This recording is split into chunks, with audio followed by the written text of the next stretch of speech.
Hello and welcome to Green Horizons, a new frontier. I am Andries Maton.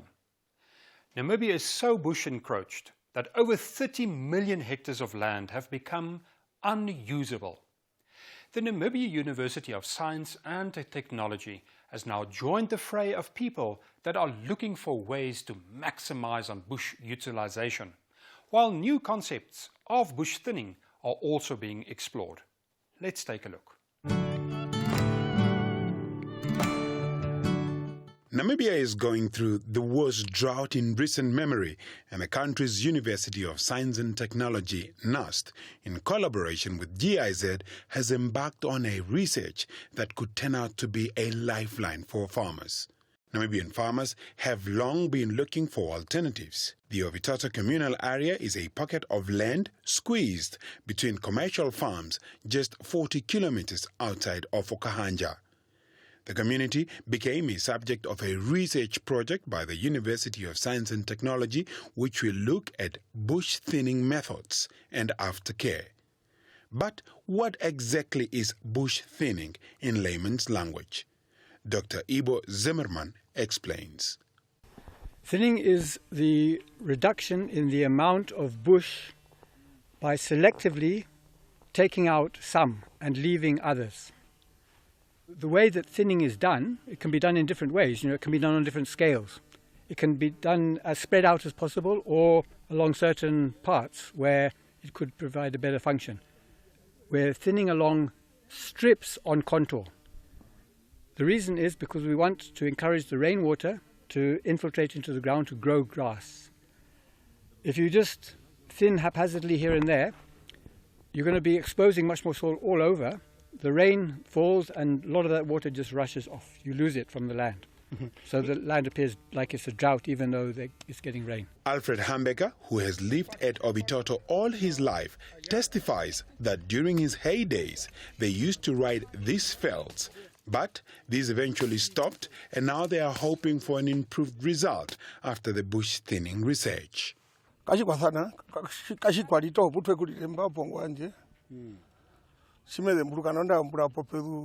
have lived here all my life, and when I was young, we would ride donkeys here to a dam that side, but now it's impossible. It's like a plane just threw seeds of this thorny bush from the sky.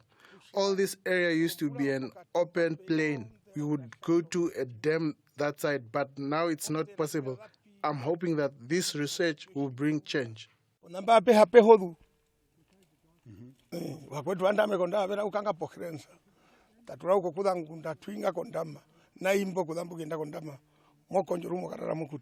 Dr. Zimmerman explains from a scientific point of view where the bushes comes from.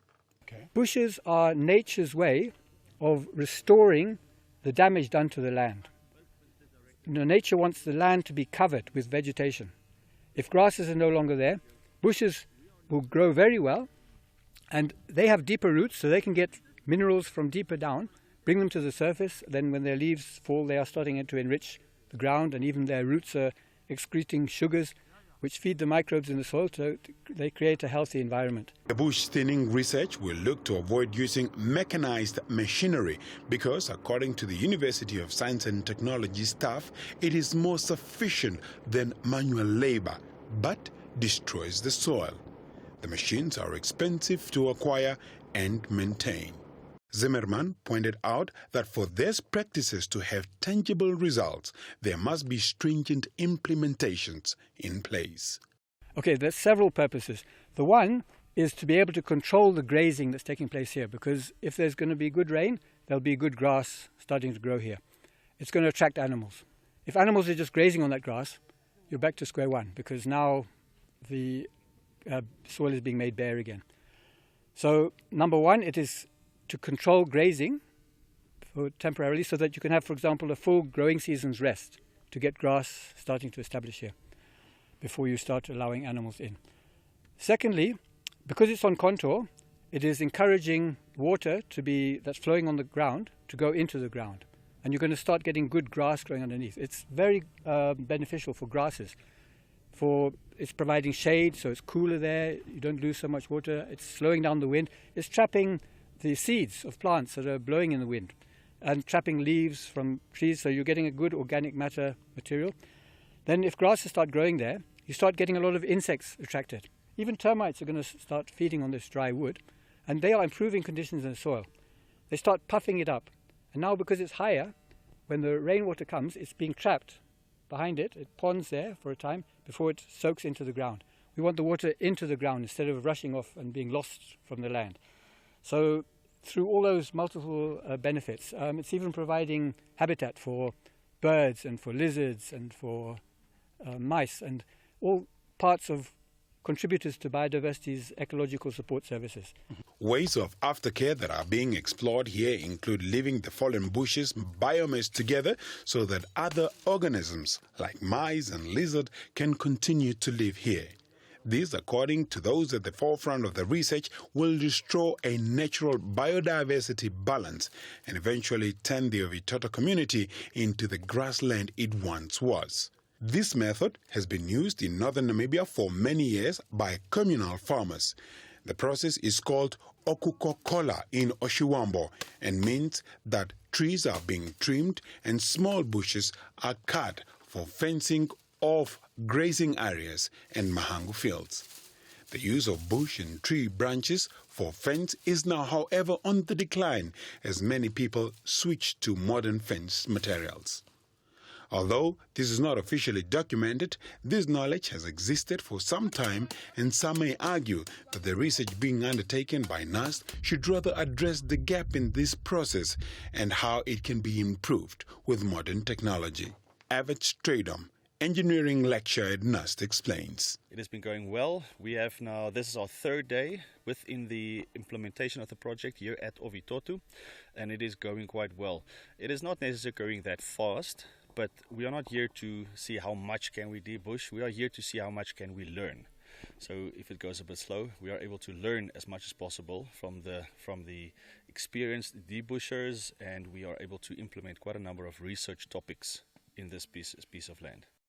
We are not necessarily bringing a lot of new ideas, just a couple of ideas, such as contour cleaning and building these bush fences and bush filters in order to improve the water that is going into the land and improve the protection of a camp where the grass can then re-establish itself.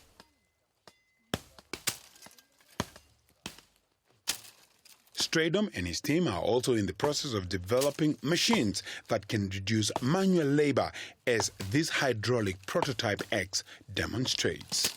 What we are also studying and learning from an engineering perspective is the actual usage of different hand tools, because one axe is not the same as another axe. Axes have different shapes, different profiles, different mass, different sharpness, and by studying the effect, by studying the effectiveness of different axes on different species of different sizes, we can actually, from the data, then do the analysis to be able to say if we have a tree that is this species, that is this size, this type of stem, then this tool, axe, machete, whichever tool will be most ideal in this specific case. The idea is to protect your back from the pain that comes with bending down and also avoid pointy, thorny branches while doing the job in just about the required time. So from an engineering perspective, we are from the mechanical engineering department at NAST, and one of our projects has been for a number of years to look at how can we improve manual labor, specifically in the debushing industry. We have then over the years been building several prototypes where we get the person out from underneath the bush, which is backbreaking and skin cutting and really a not a desirable job. We are trying to build manually operated manpower machines, simply utilizing magnification of forces through means of a hydraulic jack, simple hydraulic jack, and we get the guy out and we try to have a cutting mechanism, cutting design that is able to convert a much greater percentage of human energy into the actual cutting.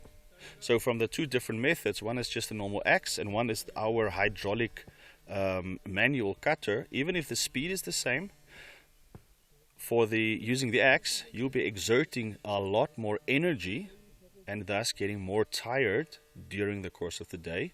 The bush thinning research project will be conducted along a contour slope, and the result will be visible in 12 months' time.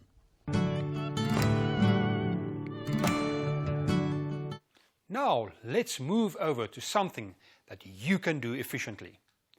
During this season, we have repeatedly spoken of the amounts of hectares taken over by encroacher bushes, and we know that the main byproduct that comes from these bushes is wood and charcoal. Charcoal is used in Namibia on a very small scale. The bigger chunks of charcoal is exported to foreign markets. As for local production, let's take a look. Cooking charcoal is a very exhausting job and needs to be prepared for. You will have to have an inhaler mask because there will be smoke emission, and you need to have some sort of experience if you do not want to overcook your charcoal to ashes. Dr. Alice Rothage and Peter Potgieter takes us through this practical demonstration on the do's and don'ts of charcoal cooking. You have to start by collecting all the wood you need to make the charcoal and get it to one central point. After that, start a small fire. That wood still contains 35% water. So it's 65% solids, which we hope to recover as charcoal, and 35% water and other stuff which we want to drive off because we don't have a use for it. Weigh the wood that you are going to cook, because this will give you an idea of what you put in against what you get out in the end. The next step will be to put the biggest chunk of wood in the kiln drum that you will use during the cooking process. The reason to start with the biggest ones is because they burn longer. During this stage, you must also lift your kiln drum just high enough to allow for air to pass through and keep the fire burning. The trick here is to suffocate the fire of enough oxygen to burn at full capacity, because that will burn your wood to ashes and not coals as you wish. The carbonization effect being used here is mostly just to keep enough high temperature in the kiln and help drive out all the moisture in the wood through the smoke. That is why you do not get smoke emission when you are broiling your meat with charcoal, because all the moisture has been driven out through the carbonization process. Get a bed of coals on which the other wood can be packed so that the other wood can also be carbonized. All right? So on purpose, one is pushing up the temperature here at the base, putting on more wood, then bringing down the temperature again. Once the burner is satisfied that he's got enough heat at the base to carbonize the rest of the oven, of the kiln, then the airflow gets restricted and constricted so that the burning temperature comes down from 450, where it is now, to about 250 that we had in the classroom yesterday. That's the ideal temperature for carbonization, 250. But in order to get there, you have to start high and then you go down. The relatively low temperature has got the advantage that it is cooking the wood relatively slowly. So there's enough chance for wood to get rid of the moisture and the organic gases that we discussed yesterday. And in this case, it's very important because the wood is not correctly sized. It is too long. It should have been 30 centimeters. Then you can burn a bit hotter, a bit faster. We said at the beginning, because the wood is oversized, the process is going to be slower and the coals will be of a lesser quality because we cannot pack the wood nice and tight. It is also very important to compartmentalize your workflow, meaning every employee must do one job at a time for efficiency. But it's division of labor. If one person does everything from A to Z, inefficiencies will come in and time will be wasted. That's why we have division of labor. People specialize in this. You've got guys who are chopping and cleaning and bringing in log wood. Then you've got a guy who's sizing it, is delivered, or disciplining if you have already retrained. And then you've got the sizing is a speciality, and then operating the kiln is a speciality. At the moment, one worker in the field does everything. You have to be a master in all trades, and it doesn't work. A jack of all trades, a master of none. It's not for nothing that we have that idiom. As the first batch of wood is burning, you must also keep checking your fire. If you find that the fire is getting too hot, then you must control it through the airflow at the bottom of your kiln. Depriving the fire of oxygen kills the burning intensity momentarily, and the carbonization effect also takes place because you need to get the moist and other gases out of the wood to have your desired coal. Way that the wood still gets packed densely. Imagine you're packing bricks during the day when you can see you're packing them like this, and at night when it's dark, now you have to pack them as nicely as possible. That's what's happening here. We'll lift the lid itself, and it will make an escape so that the kiln doesn't explode. So that's why in the traditional kiln you can actually burn wet wood. In the new improved retort kiln you should pre-dry the wood for 4 to 6 weeks before you burn it. The kiln was now filled, theoretically nicely packed, but due to the improper sizing of the wood, lekker deur mekaar with a lot of spaces, very porous. So we know we are going to have an uneven burning temperature. We've got air pockets where the temperature is low. We've got pockets of dense wood where the temperature will be high. Unavoidable, unfortunately, due to the raw material that we are putting in. But to the best of his ability, he will now manage the kiln. He filled it, basically, that the lid will, if it burns down, the lid will lower itself. And then he's creating a little gap, somewhere with rocks. You can't use wood here because it will burn. With some rocks, just to make sure there is enough updraft. Because remember, the bed of coals is somewhere down here, and you want the heat to carbonize the wood up here. So you need to create an updraft. Always control your airflow from the bottom of your kiln because it's the decider if your fire will be alive or dead. The control of the airflow will continue until the smoke becomes white, and that will mean that the moisture has now been burned out. When the carbonization process is complete and the wood load has sunk in the kiln, you then close off the bottom as well as the top of the kiln with sand. You will need to leave the kiln to continue the carbonization and eventually the cooling, which will conclude after 24 hours. When you come back and remove the kiln, depending on how well you have controlled your fire, your coal will look like this and will be ready for packaging or ready to be used to braai that juicy meat.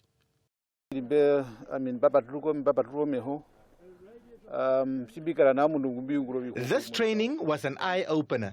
Normally I clear bushes on the side of the road and leave it like that. Little did I know that making charcoal is where the real money lies. Now I know that I can use bushes to make charcoal as an added income as opposed to just rely on cattle. Because in a drought here like now, this here will be a way to put food on the table.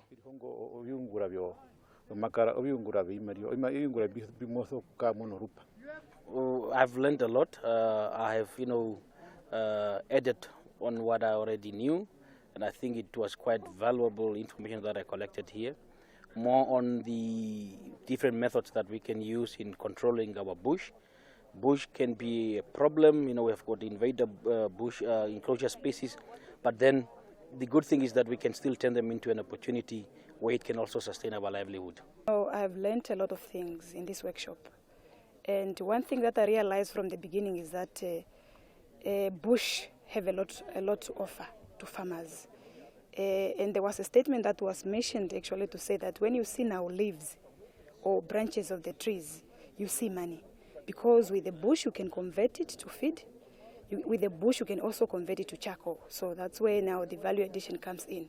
So just to say that farmers, they need to open their eyes because instead for them to, because we are faced now with the problem of climate change, whereby now most of the system, we are no longer depending on free range system, but then we are forced to feed them. It's like now a feedlot. So, and the feed is very expensive now. So farmers, they need to take opportunity, to use this opportunity to convert the feeds, the bush to feed so that they can be able to rescue their livestock. Okay, obviously we have to start with the problem first. What is the problem? The problem is the bush. With bush, it's a problem. But now we should turn the coin on the other side to see bush as an opportunity. So we are arguing that no, bush has taken our grass away. So obviously our animals don't have food or fodder. So in that case, we can also make use of the bush to somehow bring income to us, or even bring back the grass that we want. So there are various ways of turning bush into valuable, useful materials. One of them is charcoal, one of them is fodder, that you can mill the bush process into fodder, and also other various things like droppers, poles that you can use for your fencing and so forth. Yeah, so now the most important thing when it comes to charcoal specifically is the process that you have to follow, and also the adherence to the forestry protocols. The type of bush that you have to cut, or the height, I mean not the height, but the thickness of the tree that you have to cut. So those are the things the basic things that we have to follow. So meaning we need to be skilled, we need to be educated on that one. Yeah, and every bush operating person should have that protocol, and it should be followed, so that at least we can be in a sustainable way of managing our bush, or controlling bush in a sustainable manner. Let's take a break now and see you on the other side when we will look at a breakthrough by the University of Science and Technology. They are using a process called gasification as fuel. Yes, you heard right. Wood burned and the gas fuels an engine. Stay tuned.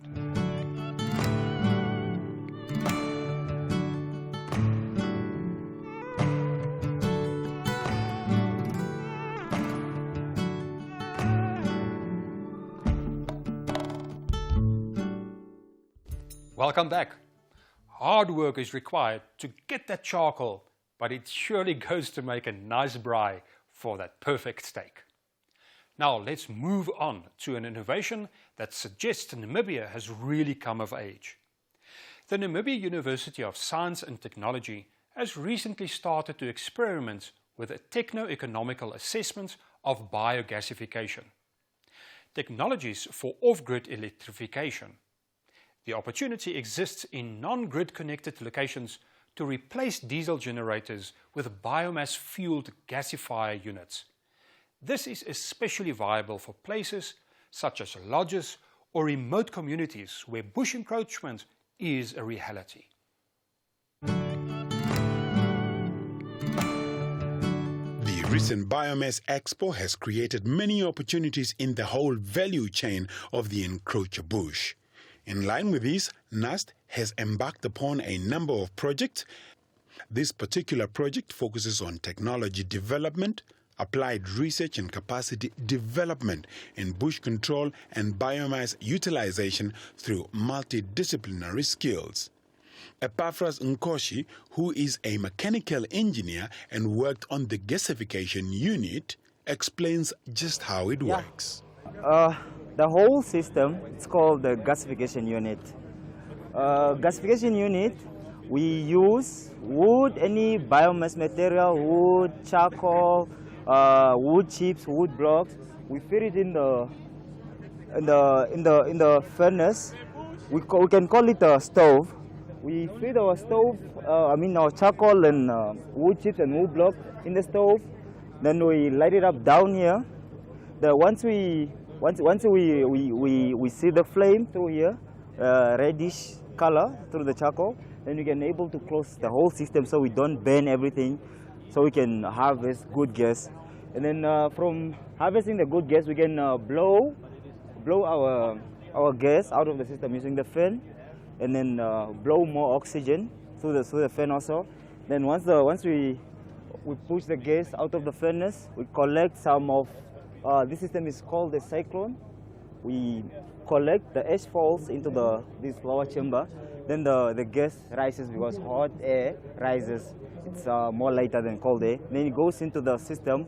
In this compartment, we have charcoal in here until at this level. We wet the charcoal so it can cool the gas and then filter out of some unneeded components.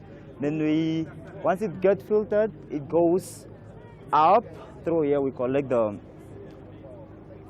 gas, our filtered gas, into the chamber. In this second chamber here, it has it has wood shavings. Once you shave the wood, you get smaller parts of the wood.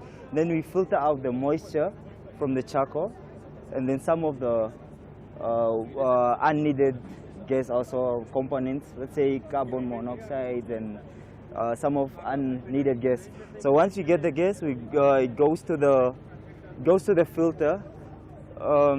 This is just a normal tractor filter.